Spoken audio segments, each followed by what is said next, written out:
evolution's a really important theory. That's why it's taken us so long to get here. Now we're finally going to talk about Darwin.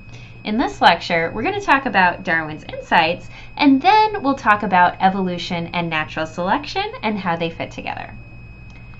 So Darwin, he lived in the 1800s in Britain. He originally studied medicine, and there he learned taxidermy. He didn't do particularly well in medical school, and eventually he ended up in the seminary.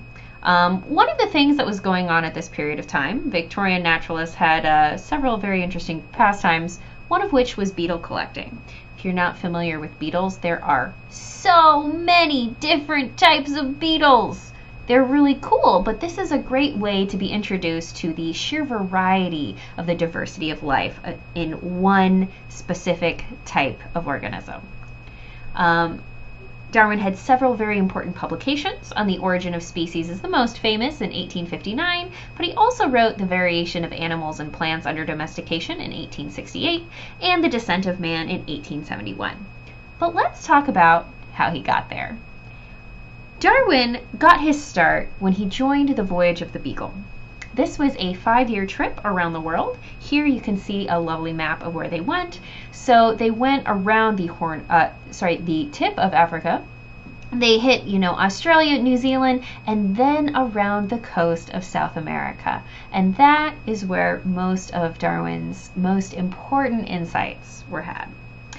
He joined as the gentleman amateur naturalist. Of course, Britain at the time was a very classist society, and the captain of the ship had a higher social standing than all of the crewmen. So as someone of a higher social standing, Darwin was essentially the companion for the captain of this ship, but he was also there as a naturalist. Darwin loved the natural world, so that's one of the reasons why he jumped at this opportunity when he was still a young man. So let's talk about some of his most famous observations while on this journey.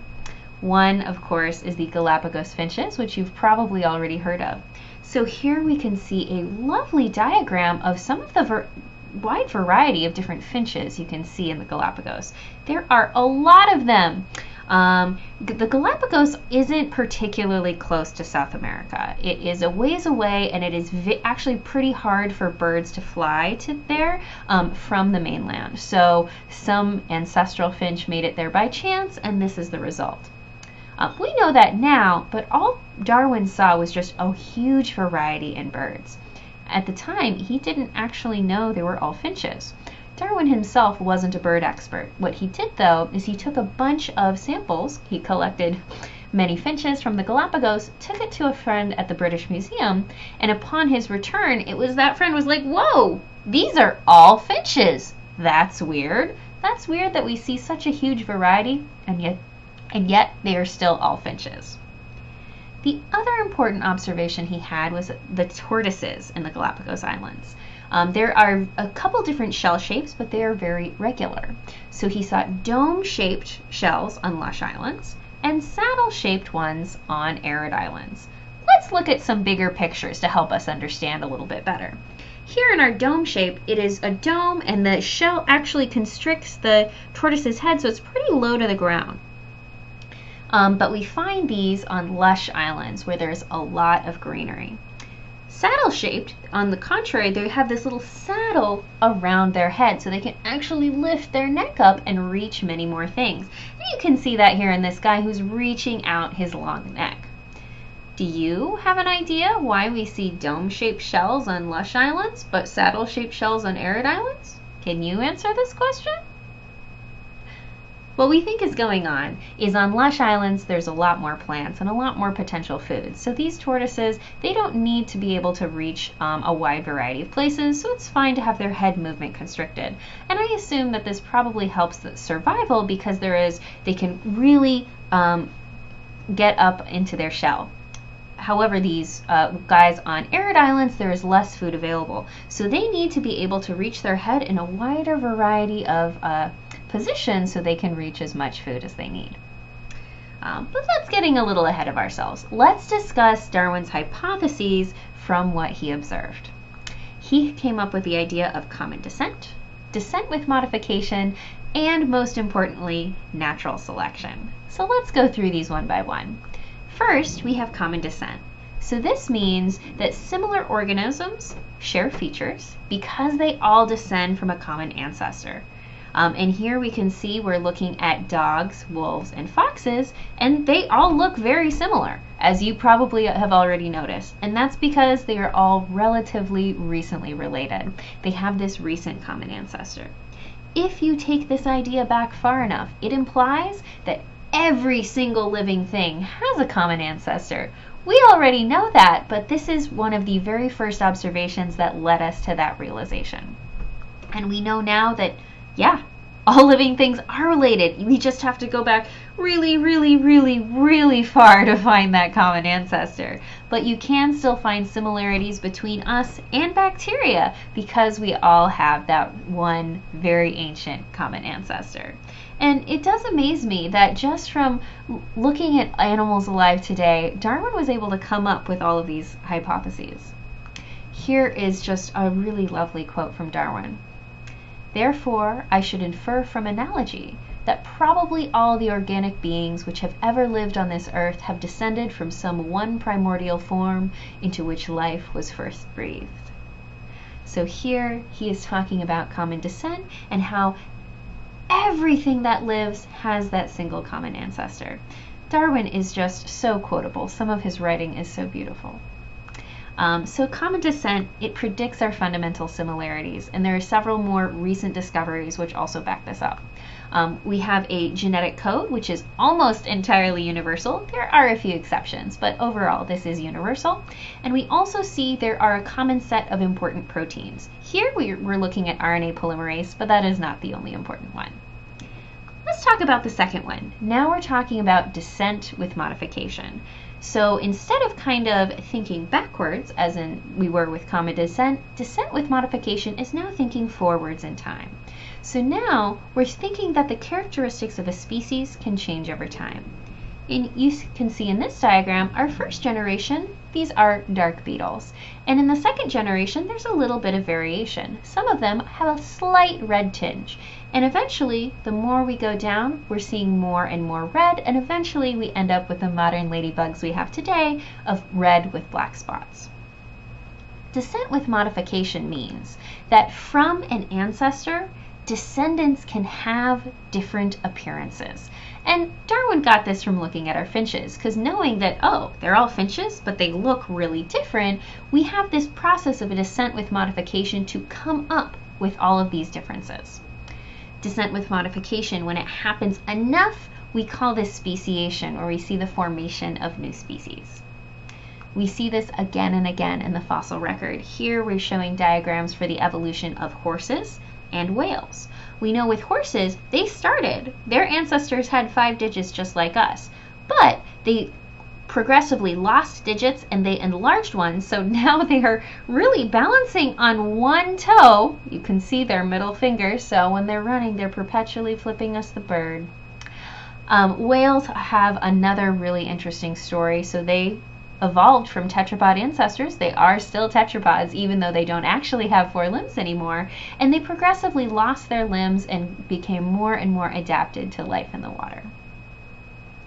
But going back to the finches, this is something we call adaptive radiation. Adaptive radiation is when we take descent with modification, and it happens a lot all at once. So here's another lovely quote from Darwin.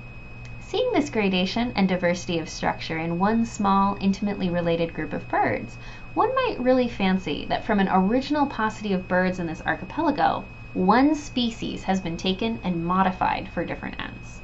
And we do see exactly that. So now the official definition of adaptive radiation is the diversification of one founding species into many different species occupying different niches.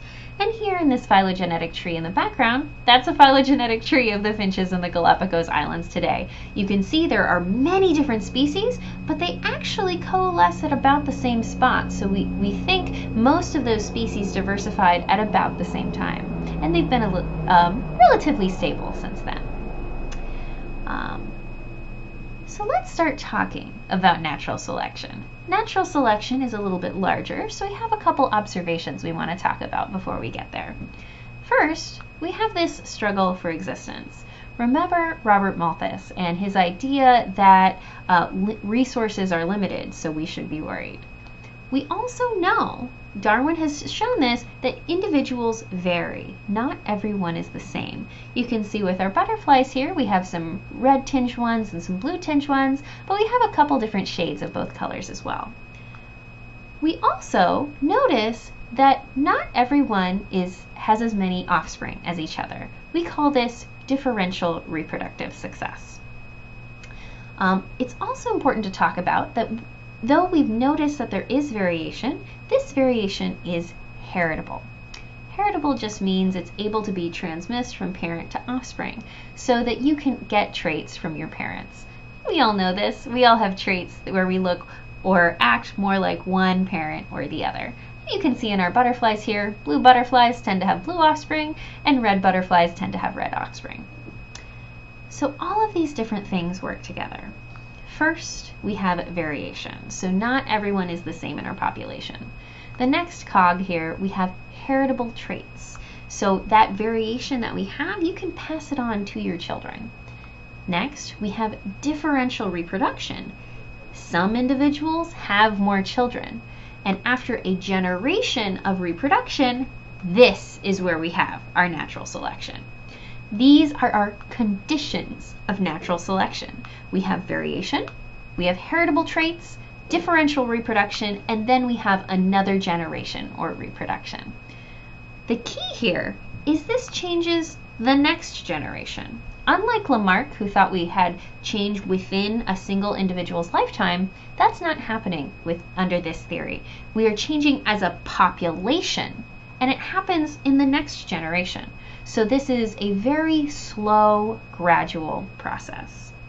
Let's look at this a little bit farther. So we can define natural selection as the differential survival and reproduction of individuals due to differences in phenotype.